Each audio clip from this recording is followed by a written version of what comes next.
جبلہ بن اہم کے ساتھ حضرت خالد بن ولید کی لڑائی تھی اور رومیوں کا لشکر بہت بڑا تھا اور حضرت خالد بن ولید کے پاس تھوڑے لوگ تھے. لیکن ہوا ایسا کہ حضرت خالد بن ولید جس جنگ میں بھی گئے ہیں فتح کے پرچم گاڑ کے آئے, لیکن یہ پہلی جنگ تھی کہ جس میں ان کا پلہ بھاری دکھائی دے رہا تھا اور ان کے قدم اکھڑ رہے تھے. حضرت رافع تائی رضی اللہ تعالیٰ عنہ نے کہا لگتا ہے آج قضا آ گئی, آج نہیں ہم بچ سکتے حالات جو ہیں. حضرت خالد بن ولید کہنے لگے ہاں مجھے بھی یہی لگتا ہے کہ قضا آج آئی ہی آئی. ادھر حضور علیہ السلام حضرت ابو عبیدہ رضی اللہ تعالیٰ عنہ کو خواب میں ملے اور وہ اپنے گھر میں سوئے ہوئے تھے مدینہ المنورہ میں. کہا اللہ کا شیر مشکل میں پھنسا ہوا ہے اور تم سوئے ہوئے ہو. حضرت ابو عبیدہ رضی اللہ تعالیٰ عنہ رات کو ہی اٹھے, بیدار ہوئے اور اعلان کروا دیا. شہر میں اعلان ہونے لگا مدینہ المنورہ میں, جلدی تیار ہو جاؤ, حضرت خالد بن ولید کی مدد کو پہنچنا ہے. انہیں کتنا یقین تھا کہ حضور خواب میں آئے ہیں تو حضور ہی آئے ہیں, کوئی وہم نہیں سمجھا. جلدی جلدی اعلان کروا دیے, مجاہد جمع ہونے لگے اور دیکھتے دیکھتے لشکر تیار ہو گیا. تو انہوں نے محسوس کیا کہ لشکر سے ہٹ کے کوئی سوار چل رہا ہے, تو انہیں کوئی شک گزرا کہ کوئی جاسوس نہ ہو. ذرا مزید اس کی جستجو کی تو وہ نقاب پوش بھی تھا, تو شک اور زیادہ بڑھ گیا. تو حضرت ابو عبیدہ نے کہا کہ انہیں گرفتار کر کے لاؤ, یہ جاسوس ہے, کون ہے, ہم اس کی تفتیش تو کریں. تو خیر انہوں نے گھیر لیا ان کو, ان کے گھوڑے کو ابو عبیدہ کے قریب لے آئے. تو حضرت ابو عبیدہ نے کہا تم کون ہو؟ انہوں نے تھوڑا سا قریب ہو کے کہا کہ میں خالد بن ولید کی بیوی ام تمیم ہوں. جب آپ نے اعلان کیا کہ خالد مشکل میں ہے تو میں پریشان ہو گئی کہ اللہ کا شیر تو کبھی مشکل میں آیا نہیں تھا, آج کیا ہوا؟ تو میں نے غور سے دیکھا کہ وہ اپنی ٹوپی گھر بھول گئے تھے, جس ٹوپی کے اندر حضور کے منہ مبارک سیے ہوئے ہیں, اور وہ جب بھی جنگ کیا کرتے تھے تو وہ ٹوپی اپنے سر پہ پہن کے کیا کرتے تھے, اللہ فتح عطا کرتا. تو میں ان کو ٹوپی دینے جا رہی. اللہ اکبر. جب یہ لوگ وہاں پہنچے تو سواروں کا ایک قافلہ آگے بڑھ کے خالد بن ولید کے ساتھ دشمن پر حملہ آور ہو گیا. ایک نقاب پوش سوار آگے بڑھتا ہے اور ہاتھ میں تلوار ہے, اور دشمن پیچھے ہٹتا چلا جاتا ہے.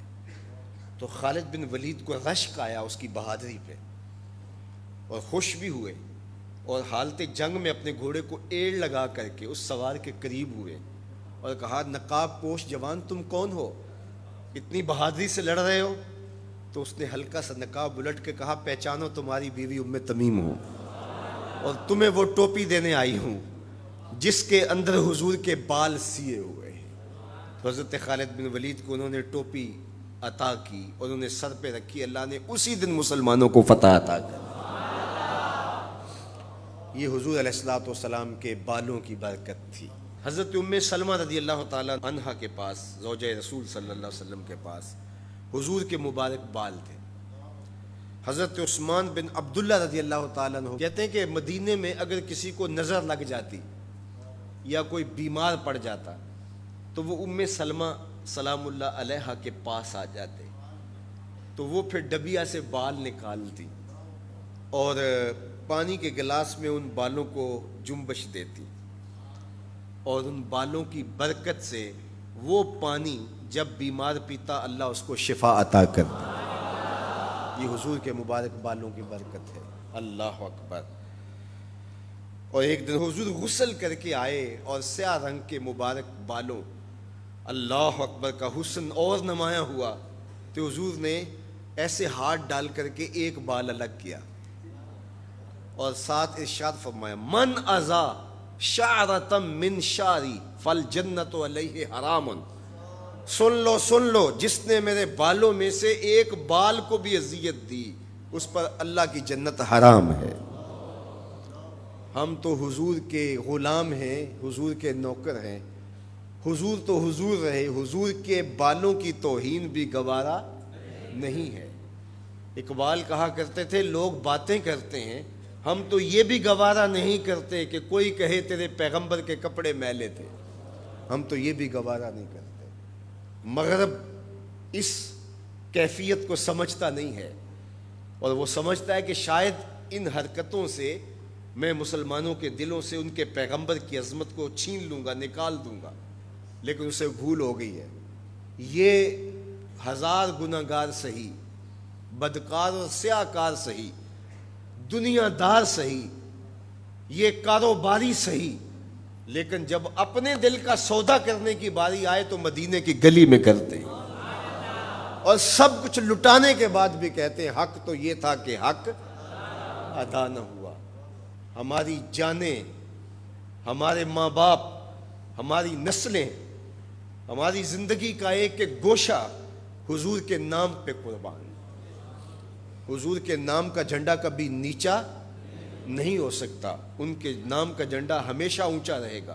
چاند کی طرف منہ کر کے تھوکنے سے اس کی نوری کرنوں کو میلا نہیں کیا جا سکتا، تھوکنے والے کا تھوکا اس کے اپنے منہ پہ آ گرے گا۔